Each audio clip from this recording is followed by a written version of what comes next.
지금 우리는 좀 긴 듯한 오늘의 말씀을 드리겠습니다. 그리고 이 말씀 그냥 읽어 내려가면 도대체 무슨 내용인지 어느 정도는 알겠지만 잘 알 수도 없을 수도 하지만 그런 하나의 말씀은 그때그때마다 그 내용 안에 들어있는 비밀을 알게 하시기 때문에 듣고 깨닫고 또 이해하게 되는 것이 얼마나 귀한 것인가를 우리가 알아야 됩니다. 사도행전 8장 26절에서 44절까지 보면은 어떤 내용의 말씀이지 하면 너무 잘하는 말씀이에요. 에티오피아 사람 여호와의 국보를 맡아서 행하던 내시가 있었습니다. 이 사람은 아버지 하나님을 믿는 사람으로 열심히 하나님 앞에 예배드리기 위해서 예루살렘을 아주 분주하게 드나들었던 사람이었습니다. 근데 말씀에 대한 뜻과 그 의미를 알지 못하는 가운데 하나님의 말씀을 열심히 듣고 있었던 사람이었지만 근데 아무리 모아도 깨달을 수가 없는 거예요. 하루는 예배를 마치고 이제 궁으로 돌아가려고 이제 그 마차에 올랐어요. 예배를 마치고 이제 궁으로 마차에 올랐는데 마차에 올라서 이사야서를 읽고 있는 거예요.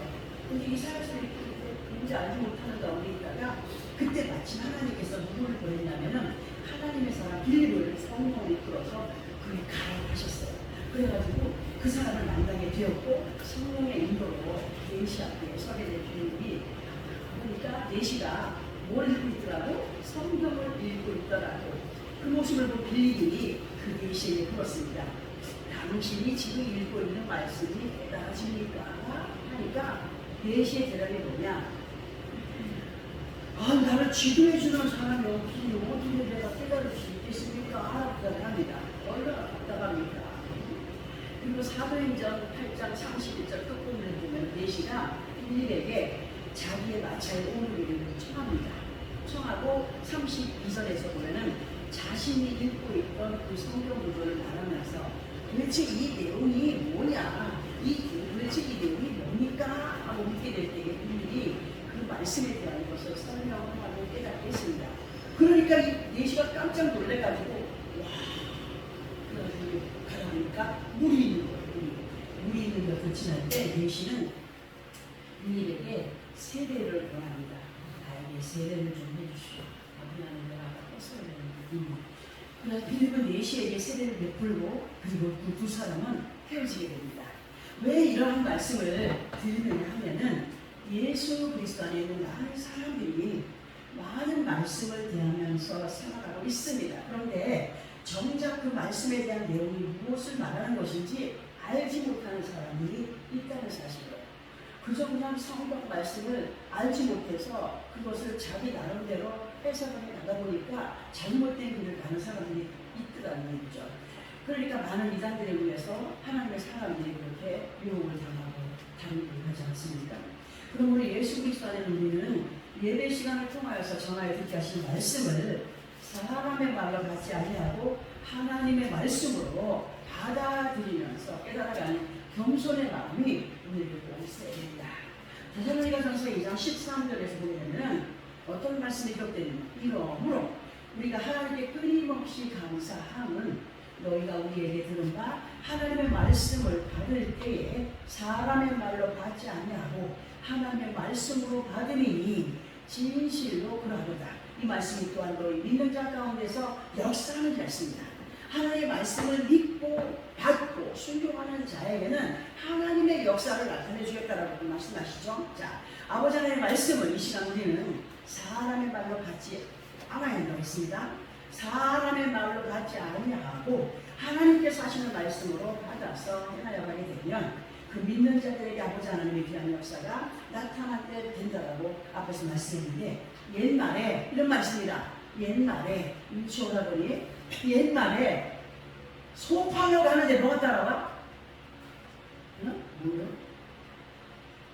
옛말에 소 파러 가는데 뭐가 따라와? 소 팔러 가는데 뭐가 따라와? 개가 따라오네. 소 팔러 가는데 개 따라오네. 우리 봐요. 하나님께서 주시는 축복을 이걸 옛말과 연결하면 안 되겠지만 그 의미를 쉽게 생각해 보기 위해서 연결을 봅니다. 우리가 믿음 안에서 말씀을 깨닫고 순종의 삶으로 이끌어 나아가게 되면은 생각지도 않았던 복이 줄줄이 따라오게 된다는 사실을 말씀드리기 위해서 한번 말씀드려봤습니다.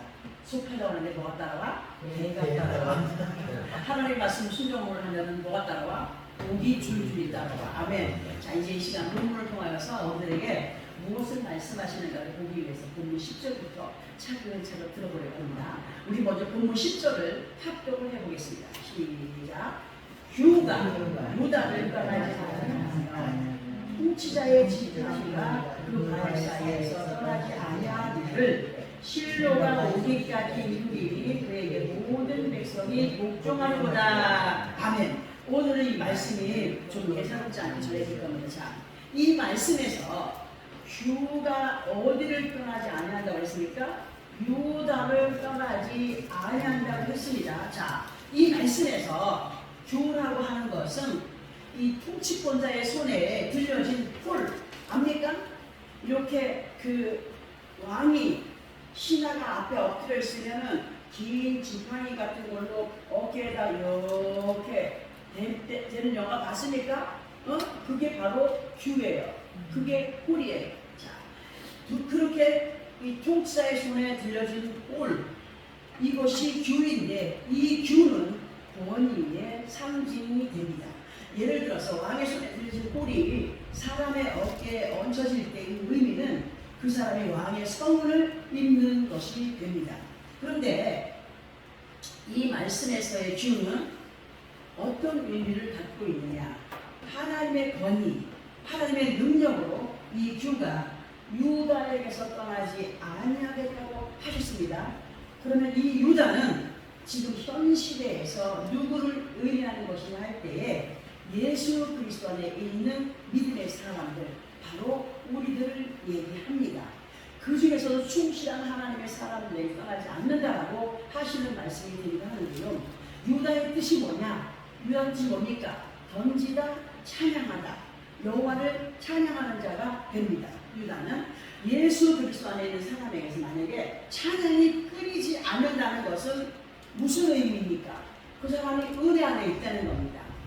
은혜 안에 하나님이 인정하시는 유다는 하나님 앞에 호흡하는 자, 또는 하나님을 의지하여 그 영이 깨어있는 자, 영이 살아있는 자이며 하나님은 이러한 믿음의 사람을 가까이 하시는 분이심을 알게 하시는 말씀이 되기도 합니다.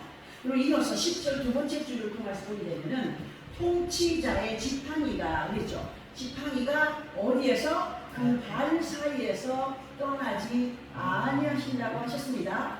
자, 그럼 통치자의 지팡이가 발 사이에서 떠나지 않는다라고 하시는 의미는 보면은 사람이 어떻게 생각할 때 봅니까? 통치자의 지팡이가 발 사이에서 안 떠나면 넘어지게 하는 것과 똑같잖아요. 그렇죠? 근데 그게 아니라는 거죠. 자, 우리는 이 말씀을, 이 의미를 이렇게 들어보려고 합니다. 아버지 하나님께서는 당신께서 인정하시는 믿음의 사람 유다를 시편 121편 3절의 말씀과 같이 여호와께서 너를 실족하지 아니하게 하시며 너를 지키시는 이가 좋을지 아니하시로다 하신 말씀을 지키시는 하나님이시라는 거죠. 그리고 또 요한복음 16장 1절의 말씀을 통해서 보게 되면은 내가 이것을 너희에게 이름은 너희로 실족하지 않게 하려 함이라고 말씀하신 것처럼 아버지 하나님께서 예수 그리스도 안에 있는 하나님이신 유다들이 구원의 반열에서 실족하지 않기를 바라셔서 말씀으로 늘 우리를 인도해 가시는 분이심을 알게 하십니다.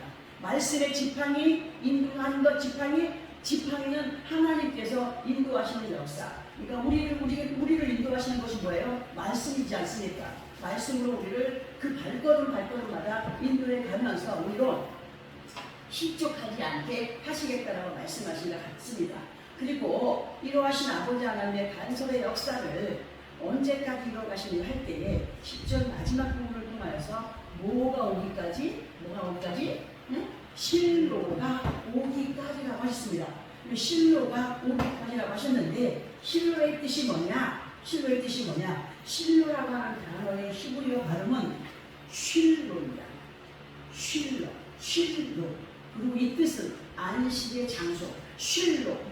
쉬어야겠다, 쉬어야 되겠다 할 때 쉴로라고 하는 그 뜻은 안식의 장소 또는 메시아의 고유 명사이기도 합니다. 그래서 우리는 실로가 우리까지의 의미를 이렇게 들어보려고 합니다. 하나님께서 사랑하시는 이들을 향한 하나님의 사랑과 간섭은 언제까지이냐 할 때에 세상 끝날까지입니다. 주님이 다시 오시는 그날까지, 그때까지 우리와 함께 하시겠다, 우리를 이끌어 가시겠다. 그러나 그 결과에 가서는 따라왔느냐 안 따라왔느냐에 따라서 결과가 이루어지기 때문에 우리는 그 신호가 오시기까지 하나님의 말씀을 이끌려가는 믿음의 사람들이 되어야 함을 다시 한번 말씀을 드려봅니다.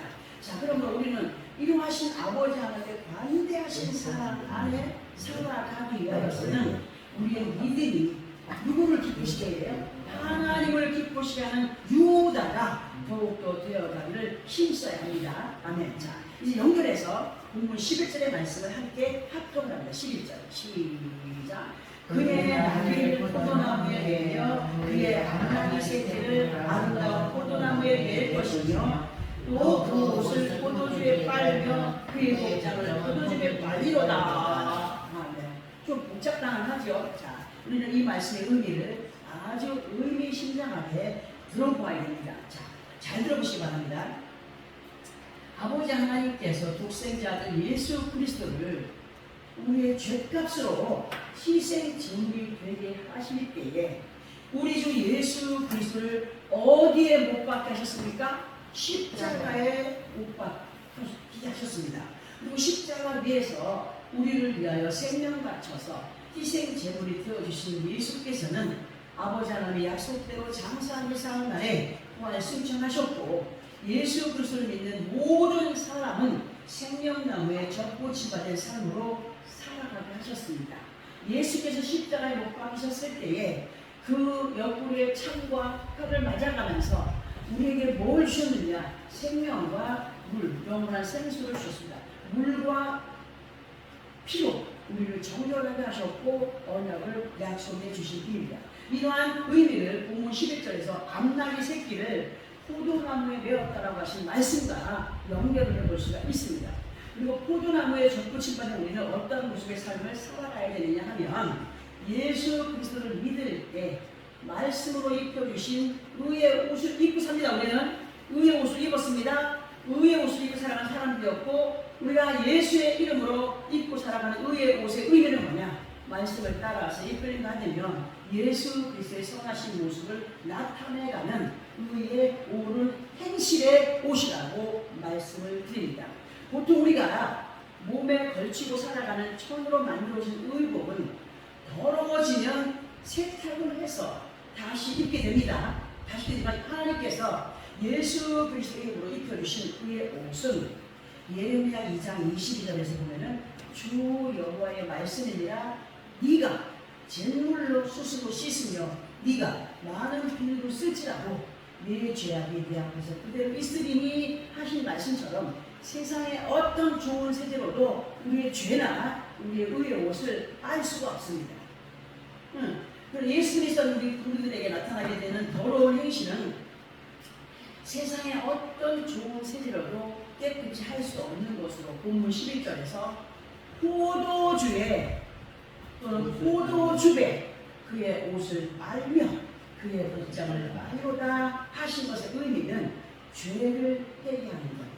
하나의 죄는 다만 오직 세상 천지의 어떤 이름으로도 정말 해결할 수 없는 오직 예수 그리스도의 이름으로만이 해결할 수 있는 우리의 죄, 그 모든 죄, 그리고 더러운 행실들, 이 모든 행실들, 예수 그리스도의 포도와 포도주에 우리는 씻겨내는 그러한 믿음의 삶을 살아가야 됩니다. 예수 그리스도의 물로만이 가능한 것. 그리고 이 말씀에서 포도주라고 하는 말씀을 알고 넘어가야 되는데, 포도즙이라는 것은 포도 열매가 어떻게 됐을 때? 으깨어졌을 때 생겨나는 물이 포도즙입니다. 곧 말씀이 귀로 들려지고 마음으로 깨달아질 때 그때로부터 사람은 달라지게 되는 거예요. 포도송이 하나 먹었다고 해서 끝나는 것이 아니라 포도를 씹어서 그 맛을 음미하면서 그렇게 삼키고 행하는 그런 믿음의 사람. 하나님의 말씀이 우리 안에 들어와서 되새김질이 되면서 그것이 우리 안에 즙으로 남아 그것이 나를 취하게 하고 성령의 은혜 안에서 이끌림과 된 삶을 살아가게 되는 것이다 라고 연결을 해볼 수가 있습니다. 그 성령 수에 취한 사람이 될 때 예수 그리스도를 믿지 않는 사람을 믿는 사람은 세상 수에 취하고 어떻게 됩니까? 응? 괜히 소리 질러요. 지나가는 개가 먼 거에 그것도 가서 또 발로 차고 앞에 서 있는 전봇대한테도 가서 그냥 시비를 붙고 하지 않습니까? 세상 수에 취한 사람은 다 그렇진 않겠지만 성령 수에 취한 사람은 세상 수에 취한 사람은 질서가 없어요. 성령 수에 취한 사람은 질서 정말 누구의 말씀에? 하나님의 말씀. 성령 수에 취한 사람이 될 때에 내 뜻이 아닙니다. 세상 수에 취한 사람들도 자기 뜻이 아니잖아요. 술을 깨우래 그냥 막 하잖아요. 달라요. 성령 수에 취한 것은. 성령 수에 취한 사람이 될 때에 내 뜻대로 아닌 주님의 뜻에 인도를 받게 됩니다. 그리한테 본문 12절을 통하여서 이렇게 말씀해 주십니다. 12절 함께 합동합니다. 시작. 그의 눈은 오른으로 인하여 공격되었고 그의 이는 의로 말미암아 희리로다.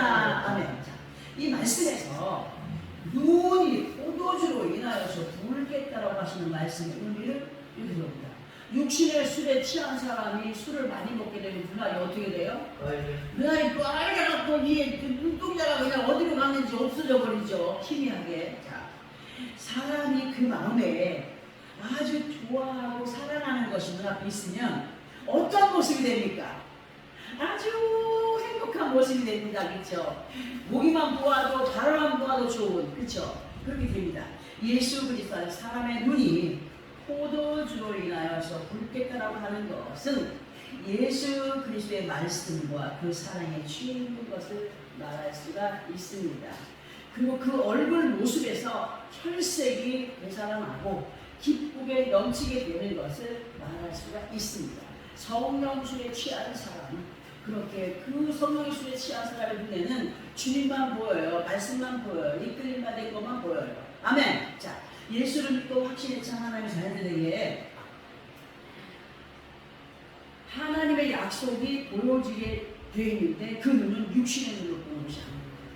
영의 눈으로만 볼 수가 있습니다. 누가 먼저라고 할 것 없이 순종의 삶을 자원하게 살아가는 사람들에게만 그것이 보여집니다. 진실로 우리들의 믿음의 눈높이는요 어디에 맞추어져 있어야 된다고요? 응? 세상의 부귀영화에 맞춰져 있어야 된다고요?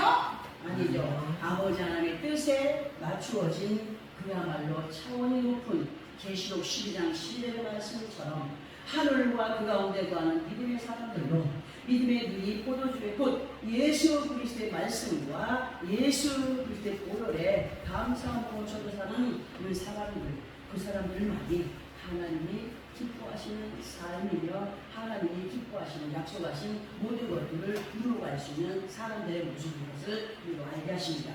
그리고 본문 10절 두 번째 줄 정도에 기록된 말씀이 뭐냐면 그의 이는 무엇으로? 우유로 말미암아 어떠더라? 희리로다 하셨습니다. 자, 이 말씀에서 우유를 예레미야 8장 22절에서 보면은 22절의 말씀에서 보면은 이 우유를 유향과 연결을 해서 볼 수가 있습니다. 유향이라고 하는 것은 한문으로 볼 때에 젖유 또는 젖 먹일 유 그리고 향기향을 쓰는데요. 예수 그리스도 안에 있는 믿음의 사람들에 있어서 유향은 영의 양식입니다. 생명의 양식입니다. 보통 육신의 사람이 우유를 마시게 되면 입안 가득히 무슨 빛이 돌아요? 우유빛이 돌아요. 우유빛이 돌아요. 그러나 이 말씀에서 우유로 말미암아 이가 휘어진다는 것의 의미는 말씀을 통하여서 변화를 입어가는, 그러니까 곧 깨끗한 심령, 그리고 그 심령 안에서 뱉어지는 행하여지는 모든 것이 긍정이 된다. 어디를 향한 긍정? 믿음을 향한 긍정이 된다라고 볼 수가 있습니다. 그러니까 예를 들어서 청국장을 맛있게 먹은 사람에게는 뭔 냄새가 나? 이상하게 우리 청국장 냄새가, 예전에 내가 그 얘기 몇 번 했어. 저 부모님께서 이제 신방을 갖고 오라 그래서 우리 시아버님 청국장 맛있게 끓여주다가 밥상을 차려드리고서 이제 신방을 빨리 갔어요. 들어갔더니 나를 따라오면서 목사님 발 안 씻었어요. 목사님 발을 안 청국장에 내가 우리 냄새가 나요. 목사님 발 안 씻었어요? 그런 냄새가 나요. 청국장 목사님 하나 때는 젖을 먹는 어린애들은 그 아가야에서 무슨 매가 납니까? 젖비입니다. 젖비입니다. 그러면 이러한 의미들을 비유해서 볼 때 예수 그리스도 안에서 요한계시록 나는 곧 생명의 양식을 대한 하나님의 자녀들은 어떤 냄새를 풍겨야 되느냐 할 때 두말할 것도 없이 그리스도의 향기를 나타내 향기를 발하러 가요. 이가 힘으로 담배를 많이 먹은 사람 먹었다는 건 뭐야? 먹은 사람은 믿겠지. 이까지 어떻게요? 노래. 이렇게 막 새까맣게 끼어 있죠. 이가 하얗다는 건 뭐예요? 아무 깨끗한 거. 곧 이러한 의미를 고린도후서 2장 15절부터 16절까지 보게 되면은 우리는 구원받은 자들에게나 망하는 자들에게나 하나님 앞에서 그리스도의 향기니 이 사람에게는 사망으로부터 사망에 이르는 냄새요 저 사람에게는 생명에 이르는 냄새라 누가 이 일을 감당하리요 하신 말씀을 때 예수 그리스도 안에 있는 우리는 생명의 냄새를 풍겨가는 사망의 냄새가 아닌 생명의 냄새를 풍겨가는 우리가 되게 된다. 아버지 하나님의 영광을 나타내 그리스도의 향기들이 들어야 된다. 그러나 그 중에서도 사망의 냄새를 풍겨가는 사람이 있어요. 예수 그리스도 안에 있어요. 우리는 정말 생명의 냄새를 풍겨가는 믿음의 삶. 나를 돌아보면서 나는 어떤 향기를 풍겨가고 있는가. 이제 우리 복음 13절 말씀 합독을 하고 설명을 드리겠습니다. 복음 13절 시작. 수골로는 해변에 거주하리니 그곳은 해변은 해변이라 그의 경계가 수도보다. 오늘 이 말씀 여러분들 참 끝까지 가서 생각하면은 이 말씀의 의미가 어떤 것인가 알 겁니다. 자, 이 말씀에서 수불론이라고 했습니다. 수불론. 수불론의 뜻은 뭐냐? 아주 후한 선물입니다. 후한 선물. 수불론의 뜻이 그렇습니다. 수불론의 뜻이 후한 선물이 됩니다. 그리고 그곳에 배를 매는 해변이라고 하셨습니다. 이제 우리는 이 수불론과 배를 매는 해변에 대해서 이렇게 들어보려고 합니다. 보통 해변이다라고 할 때 그 해변은 육지와 바다가 맞닿은 지역이 됩니다. 그리고 해변의 특징은 뭡니까? 바닷물이 밀려갔다가 하는 그런 부근이 됩니다. 그리고 그 바닷가에 있는 모든 것은 바닷물이 들어올 때 나갈 때 뭐가 됩니까? 바닷물이 들어와서 쫙 올라올 때는 바다의 안에 있는 것들이 쫙 나왔다가 들어갈 때는 밖에 있는 쓰레기를 쫙 몰고 가죠. 그런 의미라고 생각합니다. 해변가 모래밭에 쓸려 나오기도 하고 쓸려 가기도 합니다. 이러한 의미들을 우리들과 연결을 해서 들어보게 되면은 세상을 살아가는 많은 시간 속에서 즐거움도 있고 괴로움도 있을 수 있습니다. 얻어지는 것도 있겠고 잃게 되는 것도 있는 곳이 세상의 삶입니다. 하나님께서 이 시간 보면 13절을 통하여 그렇게 하신 말씀이 나는 너희에게 수불론을 약속한 아버지다라고 하십니다. 수불론은 뭐라 했습니까? 후한 선물을 약속한 아버지다. 그런데 이러한 선물의 삶이 시돈에까지 이르게 된다고 하셨습니다. 이 말씀에서 시돈의 뜻은 어장입니다. 어장. 그러나 이 시돈의 의미를 다른 의미로 보게 되면은 어부가 바다에 그물을 내렸다가 끌어올리면 그 그물에는 분명히 물고기가 있습니다. 근데 원치 않는 쓰레기도 올라옵니다. 원치 않는 해파리도 올라옵니다. 그러면 어떡합니까? 어부가 그걸 전부 다 같이 자기가 원하는 생선하고 같이 같은 곳에 저장을 합니까? 버릴 건 버리고 먹을 건 먹습니다. 어부가 원하는 것이 아니면 거의가 바다에 다시 버려지게 됩니다. 그러니까 시돈까지라고 하시는 의미는 세상 끝날까지로도 세상 끝날 아버지 심판대 앞에 서면은 버려질 자는 버려지고 들어갈 자는 들어가게 된다는 얘기죠. 이렇게 그 의미를 구해볼 수가 있는데 본문 14절의 말씀 연결해서 이 말씀을 보게 되면은 뭐냐, 진실로 본문 14절에서의 말씀이 마음에 새겨집니다. 자, 우리 함께 14절의 말씀을 합독을 합니다. 시작. 이사가 나는 양의 우리 사이에 또 완전히 건장한 낙이로다. 아멘. 이 말씀에서 이사가 내려가는 단어의 뜻은 뭐냐? 그가 보상해 줄 것이다. 또는 하나님께서 은혜를 나타내 보이셨도다. 이런 뜻이 됩니다. 그런데 이 이사갈이 양의 우리 사이에 꿀로 앉은 건장한 낙이라고 하셨습니다. 자, 그러면 이사갈이 꿀로 앉은 양의 우리는 무엇을 의미하는 것일까 할 때에 말씀의 꿀을 대하는 교회라 할 수가 있습니다. 오늘 이 시간 말씀을 들으면서 그 표현을 이렇게 말씀을 대하는 교회라고 할 수 있습니다. 그리고 양의 우리 사이에 꿀로 앉은 건장한 나귀는 무엇을 말씀하시는 것을 볼 때에 잘 들어보시기 바랍니다. 낙이라고 하는 짐승의 특성은 아주 험악한 산악지대나 거대한 광야에서 사람들의 무거운 짐을 운반하기로 하는 짐승이고, 또 사람이 먼 거리를 이동할 때에 타고 다니던 그런 짐승입니다. 그런데요, 성경에서 보게 되면 예수 그리스도 안에 있는 우리들의 모든 무거운 짐과 모든 힘든 모든 것을 대신해 주신 분이 누구예요? 예수 그리스도십니다. 예수 그리스도. 이러하신 주님께서 마태복음 11장 28절을 통하여서 수고하고 무거운 짐진 자들아 다 어디로 와라? 내게로 오라. 내가 너희를 쉬게 하리라 하셨고, 베드로전서 5장 7절을 통하여서 보게 되면 너희 염려를 다 주께 맡기라고 이는 그가 너희를 돌보시라고 하셨습니다. 우리들의 신랑이신 예수께서는 아버지 하나님과 나 사이에 중보자로 계시는 분이며 양과 우리 사이에 꿀로 앉은 건장한 나귀가 바로 예수 그리스도이심을 말씀드릴 수 있습니다. 이분은 아버지 하나님의 약속을 우리에게 가져다 주시는 분이시기도 하시고, 또한 우리가 소원하는 바를 아버지 하나님께 전달하여 주시는 전달자가 되시는 분이십니다. 그러나 하나님의 사랑은 무조건이야? 아닙니다. 절대로 무조건적이 아니라 아버지 하나님의 주가 떠나지 않는 통째 지팡이가 떠나지 않은 유다가 될 때, 그리고 그 우리 믿음의 걸음걸이에서 떠나지 않도록 아버지 하나님 앞에 정말 진심을 다하여서 믿음을 가지고 행하여 가는 사람. 언제까지?